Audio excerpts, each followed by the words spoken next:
Hello everyone, and welcome back.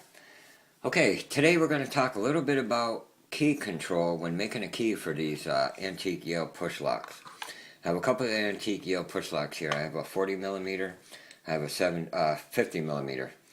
And these are flat keyways, and there's no warding in these, so we're going to talk a little bit about key control in these locks here. So today I was making a key for this one here, and the 40 millimeter. Now, when I gutted this lock before, I noticed that it had an extra large key pin in key pin 4. And here in the padlock itself, in the chamber, the hole is exactly the same size as the rest of the key pins. So that fourth key pin cannot possibly be pushed any farther than the shear line. It's just going to stop. There's no way possible it could go up into the Bible. So if you were picking this lock, you could actually pick that key pin when it binds right up to the shear line, and you can't overset it, obviously. But I'm thinking this is part of the key control in this lock here, and I'll talk about that in a minute. Now, I did make the key for this one here. Like I said, these are flat keyways, so there is no warding or anything. Now, when you have a regular lock, like this one for instance, you have the keyway has warding, you have the key that has the warding. You put the key in, it follows the warding, and it rides that warding, and this key has perfect control in this lock. It can't like move up and down. It's not going to go up and down like this or anything. The shear line's never going to change on you. So, now where does the key control come in with these locks here? Because it's a flat keyway, there's no key control. The key control comes within the key itself, being a flat key. It has to ride inside the core, and it's the right size, where the back of this key is going to be flush with the back of this core, and it's going to ride the inside of your padlock, and it's going to hold your shear line. So, I think I lucked out when I made the key for this one here, because I basically kept the profile of the key, and I kept these points up here nice and high so this key doesn't flop around in this keyway like this, and it keeps basically the same shear line. And this key actually works pretty good in this lock.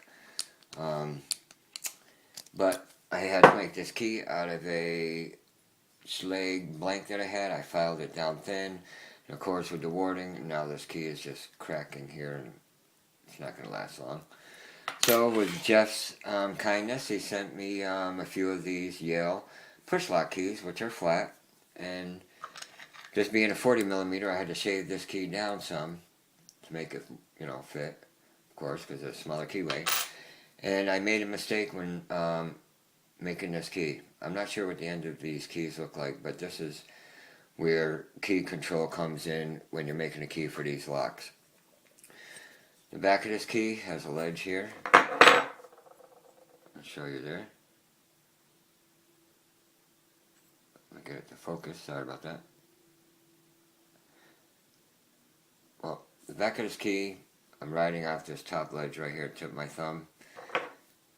Right there. And that's the key control in the back of this key, because it's going to ride right there. And it holds the back of the key nice and flush.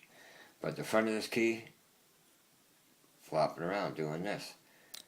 So how's it going to hold your shear line? That, I believe, and I could be wrong, is where this extra large, excuse me, key pin comes in place. Because it can only push up to the shear line, so when it's up to the shear line nice and tight, when the key is in there, the back of this key has to be flush with the back of the core. That was my mistake when I made this one. It's not quite flush. I have some flop in there now. Now I have to, well, with that key pin now at shear line, I made the rest of the key pins. Let me put them in the lock here for you. I had to make the rest of the cuts in this key to shear line with that one at shear line. So the key does work, but I have to flop it around in the keyway a little bit because I don't have quite the key control that I would like to have anymore. So let's get it in the lock here, and I'll show you that it does work. The key does work, but like I said, I'm not too happy with it. I'll have another chance with it. It is locked up. I don't want to push this too far. I don't have the spring in there. If I do that, I end up going into another hole. So I gotta be very careful.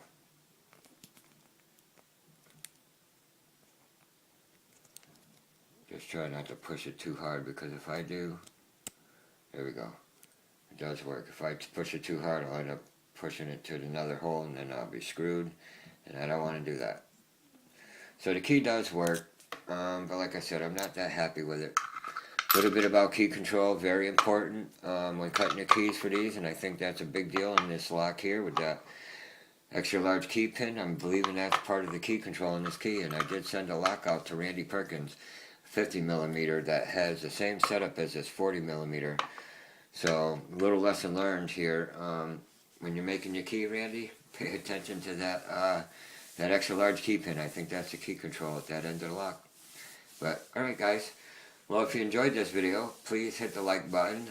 If you have any questions or comments, comment below. And yeah, everybody, please be safe and stay legal. Thanks guys. Bye.